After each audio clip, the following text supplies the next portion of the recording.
The CDC just updated its website and said that we can no longer claim that vaccines do not cause autism, because we've never done the studies to say that they do or they don't. So we can't say that the science is settled anymore. These same people who are saying the science is settled and this is unscientific and there's no blah, blah, blah, blah, blah, show me double-blind placebo studies for heart transplants. Show me double-blind placebo studies for a parachute to say that a parachute works. How would you describe what you do? One, we're physically measuring different parts of the brain using neurological tests so we can see where is there an imbalance between frontal cortex, between cerebellum, between other parts of the brain, sometimes brainstem. So we're actually measuring the brain. The testing that we use, we call it neural integrity mapping, which is a part of the Nexus method.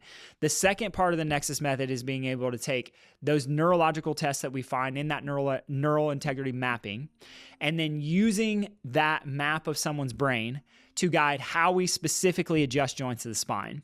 We use an instrument called an arthrostem, which is not exclusive to us, but we use it because it's reproducible and because the science that we see in the chiropractic literature and in the neuroscientific literature says that the speed of the vibration that we use to adjust joints of the spine brings down the N30 amplitude within the frontal cortex of the brain, which is to say that we're actually strengthening the top-down control that the frontal cortex has over the other parts of the brain. The third part of this Nexus method, so we have one, which is neural integrity mapping. We have two, which is using chiropractic adjustments in order to affect the frontal cortex or the cerebellum or both. The third part is using transcranial photobiomodulation, which is TPBM, or LLLT, which is low-level laser therapy, low-level laser light therapy. And using that transcranially to stimulate the parts of the brain and bring energy to the parts of the brain that need it via a laser as well. So those three things in conjunction make up the Nexus method, but the most important part of it is measuring the brain. So if we put it simply, what we're doing chiropractically is we're measuring the brain through neural integrity mapping. We're adjusting the spine according to the imbalances that we find in the brain, and we're backing those adjustments up with transcranial laser, which brings energy to the brain so we can make better connections faster in the brain and decrease inflammation. All right, can you define brain-based chiropractic? Like functionally, what does that mean? To me, brain-based chiropractic means this. We are measuring the brain. So we will identify if there is a weakness in the left-sided hemisphere of the brain or the right-sided hemisphere of the brain, and then we will specifically adjust the joints of the spine to address those imbalances that we find when we measure the brain functionally. What is the most compelling study for that support your approach to chiropractic? The most compelling study that I've seen is one that just came out. I think it came out last year. And the study basically states that when we adjust joints of the spine, it decreases, this is a study done by Heidi Havoc, decreases the N30 amplitude within the frontal cortex of the brain. And so that all that is to say is that when we say that we are affecting the frontal cortex, we know definitively that we are. If we look at the tracts of the spinal cord and how the brain is organized, we know that adjusting one side of the body will affect a certain side cerebellum and the opposite side cortex. And so actually functionally measuring the brain to see where those imbalances are is key. And having that certainty that, yes, for sure, when we use this instrument to the joints of the spine, we are getting an effect on the prefrontal cortex. All right, someone comes in your office, they say, this is all too good to be true. Mm-hmm. Like you say that I can live a happier, healthier lifestyle, and I just need to see for maybe a combined 10 minutes a week. Yep. Too good to be true. What do you tell them? Look at the case studies. I wish I could show people our progress evaluations. And what we see week after week after week after week. I did this in a presentation. I showed the last 2 weeks. And there's like 15 case studies of more energy, more relaxed, better mood, better sleep, better digestion, less anxiety, less pain. The too good to be true, I wholeheartedly believe God made you too good to be true.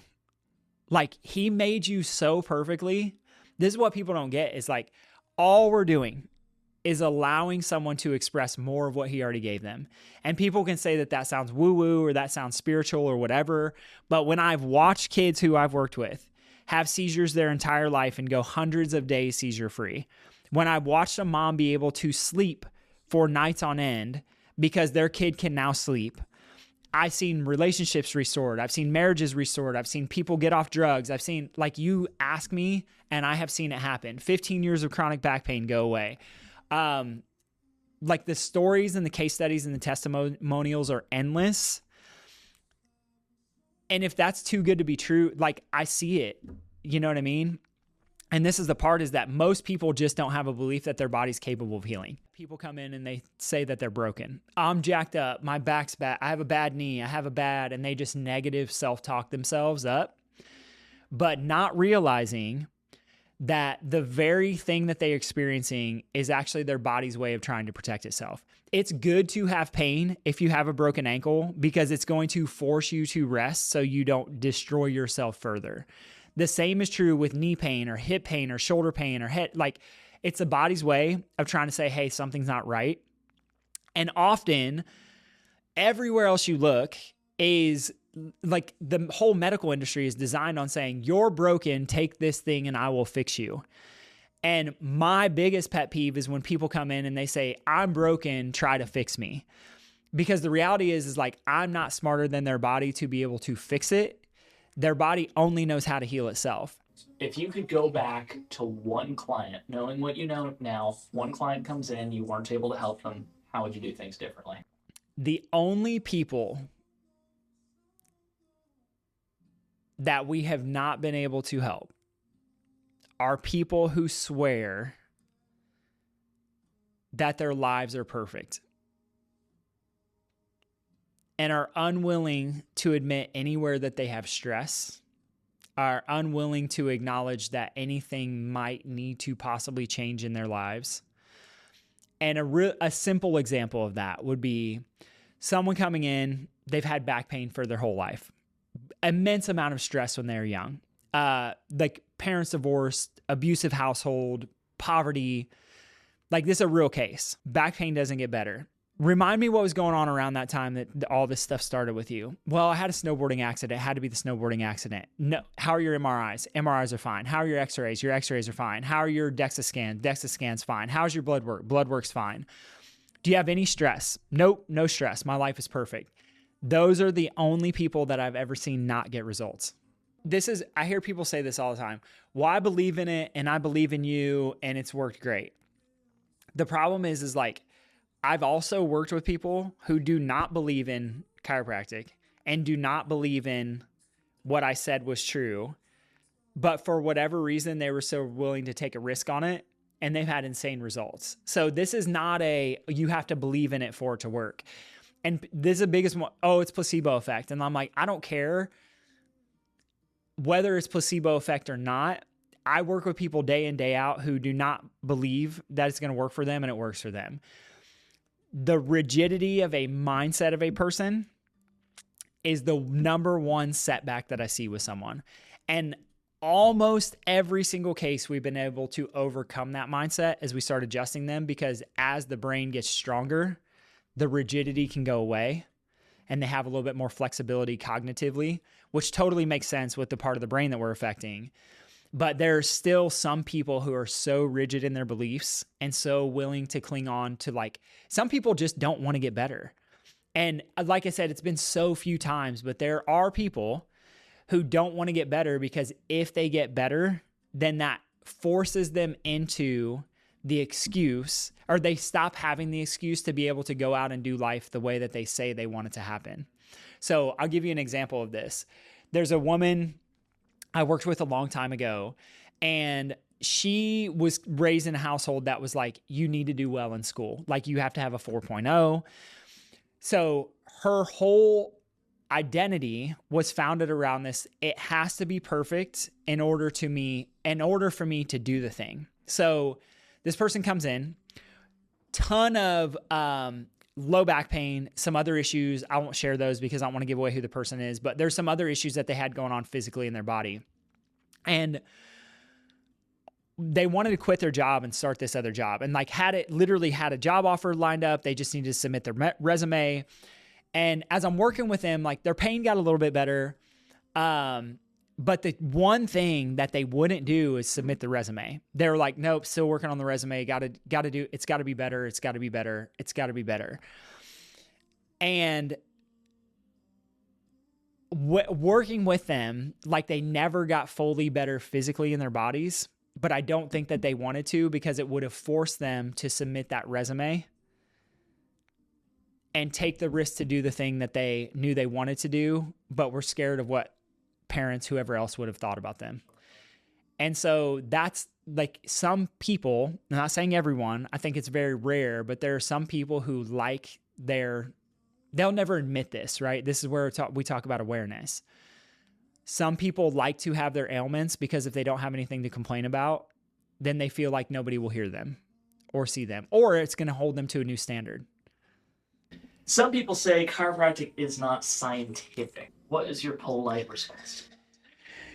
All right. So my question is, what is science? Like, what do you define as scientific? I ask everybody this. I'm like, what do you define as scientific? And I need to see the double-blind placebo studies, right? Which chiropractic actually has those, not with huge cohorts of people, but we do have double-blind placebo studies. But here's a question I would ask you and have you consider.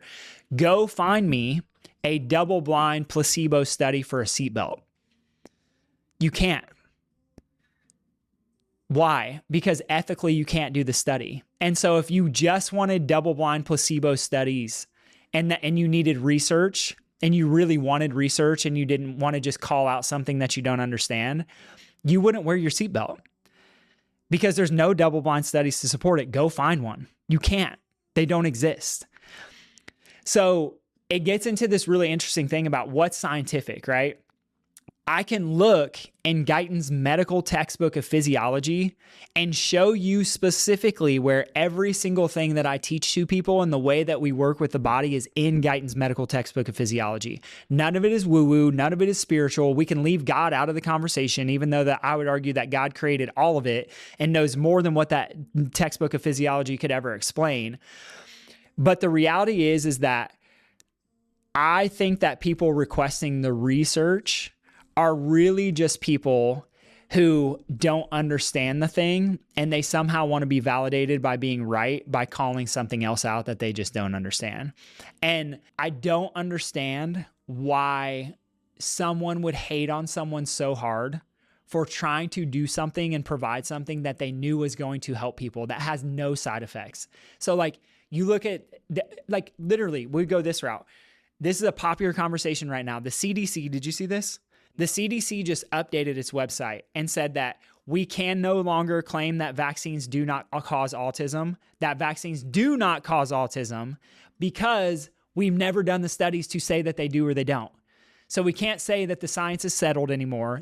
These same people who are saying the science is settled and this is unscientific and there's no blah, blah, blah, blah, blah, show me double-blind placebo studies with large cohorts for heart transplants. Show me double-blind placebo studies for a parachute to say that a parachute works. Like, what is unscientific? And my argument is that everything that I talk about and everything that I speak about is in Guyton's medical textbook of physiology. There's nothing that's not in there. If you got value from today's episode and you want more, hit subscribe, share with somebody who needs it, and drop a comment about the biggest insight you took away from today's episode. We'll see you guys on the next one. Peace.